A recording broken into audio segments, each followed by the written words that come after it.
Hey, how you doing, everybody? Good evening. Will from WC Review. I hope everything's going well. I have a very special bit of content for this evening. Let me just zoom out a little bit there. This is next level stuff for me.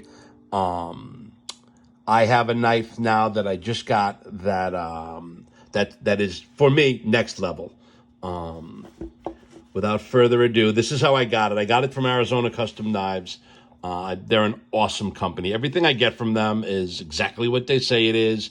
No BS. And here it is. It's a Darrel Ralph Dominator, level 2, with Mokatai clip and backspacer. The thing is just sick. I literally just got it, so I've kind of been playing with it. This is really just a first impression. I was worried because it was expensive. So when when you get something like this, you really want it to live up to your expectations. I spend a lot of time researching and watching vids, and then when you finally get it, sometimes it's not what you thought it was, or hoped it was, or wished it was. But I'm very pleased with this. I'm so used to big knives. My only negative realization is that it's not. I wish it was a little bit bigger, but it's still over 8 inches. So, I mean, look at this thing. Did you hear that? I mean, it just opens like butter. There's a lot going on with this knife. Now, I bought it not knowing for sure what the blade steel was. It's either CPMS 35VN. I think he uses CV20. I'm to be honest with you, I'm not sure, but I know it's one of those premium steels. The knife is just gorgeous. It opens, as you can see, it's got the Mokatai clip and backspacer. Again, the camera doesn't do it any justice. It's 8.3 inches long. Again, that to me is small. Like Satu Dave, I like bruiser knives.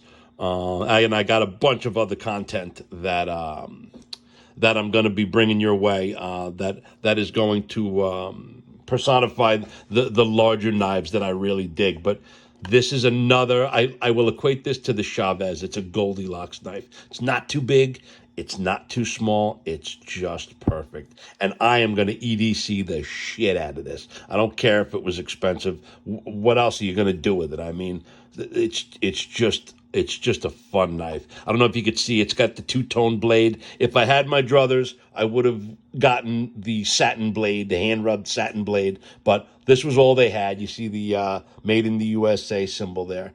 So let's go through some specs real quick. Again, it's 8.375. The blade is 3 3/4 inches, 3.75, 3.5-inch cutting edge. The blade is 180 thousandths, 0.18. This one has some loving on the back of it there, some grind work, but it's real smooth and real pretty and symmetrical. So I'm really loving that. It's got a nice hollow grind. It doesn't have that compound. Actually, yes, it does. You can't really see it so much, but it's got the compound grind.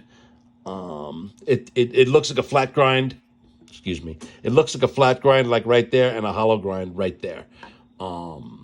Again, it's satin rubbed finish with the two-toned stone wash. The handle's 4.6 inches.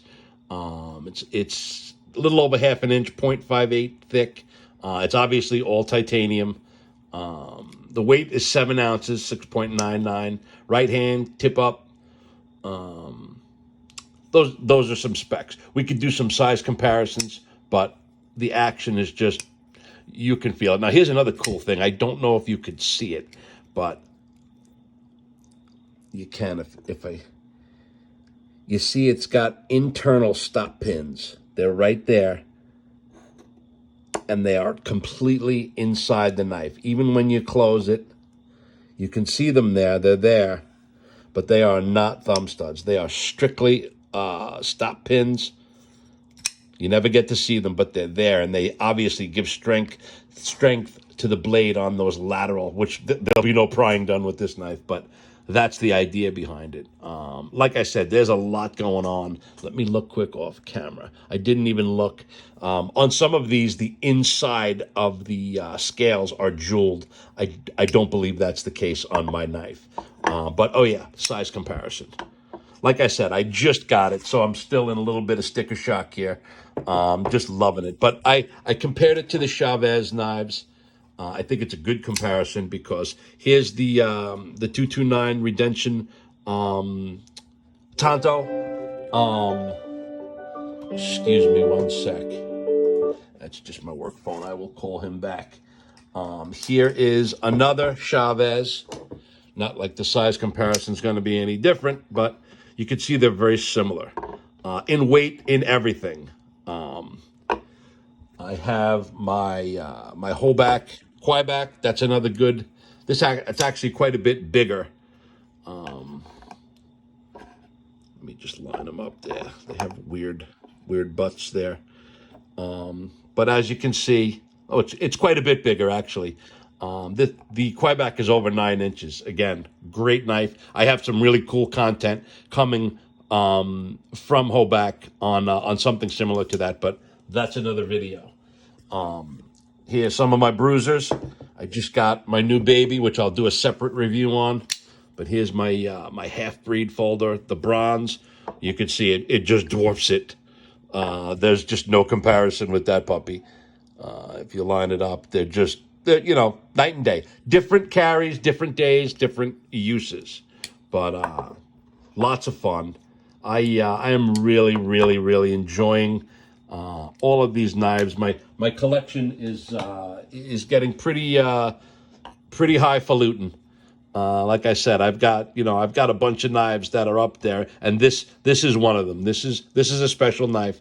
I know that Darrel Ralph passed away in 2001, so rest in peace. I'm honored to own one of his knives, and excited as well. It really it fits good in the hand. The ergos are real nice. On the inside of the flipper, I feel a little bit of sharpness, but it's nothing I can't deal with, and it's very easily controlled in one hand. The action is awesome. I really love it. I just wanted to share it with you guys. I have a bunch more contact coming. And excuse me. So let me wrap it up there. Darrel Ralph Dominator. This is version 2, V4, level 2, excuse me, V4. And that's it. Darrel Ralph. Love it. Thank you, guys.